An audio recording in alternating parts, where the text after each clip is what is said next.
Okay, let's dive right in.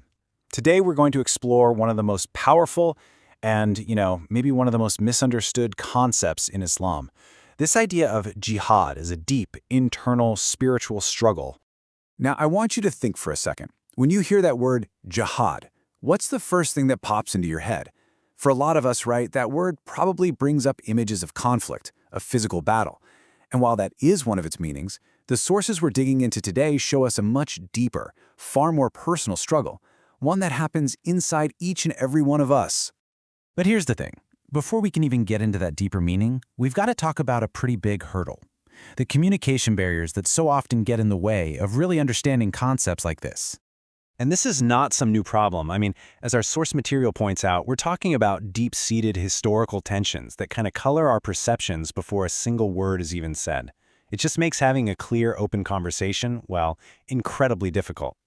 And when you break it down, you see just how tangled this all is. You've got this historical mistrust that's been simmering for ages. Then you have these, biased portrayals in movies, in books. And it doesn't stop there. There's even a disconnect where modern Muslim thinkers sometimes struggle to really connect and explain these ideas to Western audiences. Just getting a handle on these challenges is the first step to seeing things more clearly. All right, so if we really want to get this idea of an inner struggle, we have to start where the faith itself starts, and that's with the nature of God. You see, pretty much everything in Islam stems from the Shahada. That's the declaration that there's only one, single, absolute reality, which is God. It's this core foundational belief that all of existence, and I mean everything, depends on Him. And this is where we see this really crucial balance. On one side, you have this absolute, no compromise truth of God's oneness. But then on the other side, and the sources really drive this home, His number one attribute is mercy. A mercy that's described as nurturing, overarching, always providing hope. This balance is absolutely key to understanding everything else. Okay, so we've got this foundation, an absolute yet merciful God. Now, let's turn the camera back on us, on humanity, because this is where the real battlefield, that internal one, is found. So the sources ask this huge question, one we all grapple with, right? What are we really like? What's our true nature? Are we fundamentally good? Are we flawed? And the answer is, kind of, yes, to both. And this right here, this is the paradox at the heart of it all. We're seen as having this incredible, almost divine potential for greatness, for real spiritual growth. But at the exact same time, we are wired to be flawed. We can fall into sin, get lost in distractions, and descend into corruption. This conflict is what it means to be human. So how do you deal with that, right? How do you aim for that higher potential when you've got this other side pulling you down? Well, according to the sources, the key is knowledge. And we're not just talking about book smarts here, but a deep, deep understanding of God, the world, and maybe most importantly, ourselves.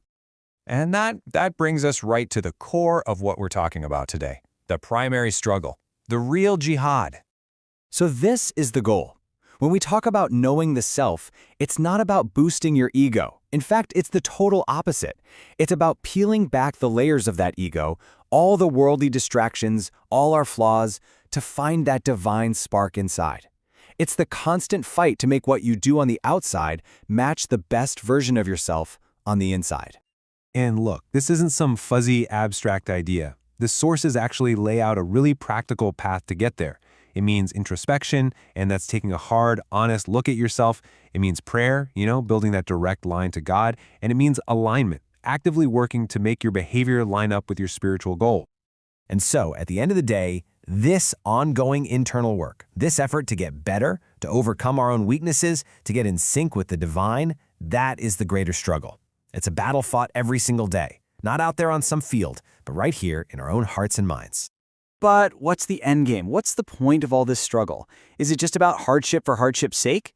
No, not at all. The destination of this whole journey is actually something incredibly positive. The whole point of this inner jihad is about growth. It's about finding real fulfillment. It's about finding hope and compassion even when things are tough. It's basically a guided path toward unlocking that divine potential we were talking about, the one that's inside every single one of us. And this just brings the whole thing full circle, doesn't it? The struggle against the self, which kicks off by understanding God's truth and His mercy, it ultimately leads you right back to Him. The final goal isn't winning some worldly victory. It's about achieving a true state of inner peace. So as we wrap this up, the sources kind of flip the script and turn the question back on us. If the biggest, most important battles are the ones we fight inside ourselves, against our own egos, our own flaws, our own distractions, well, it really makes you think, doesn't it? What's your battle?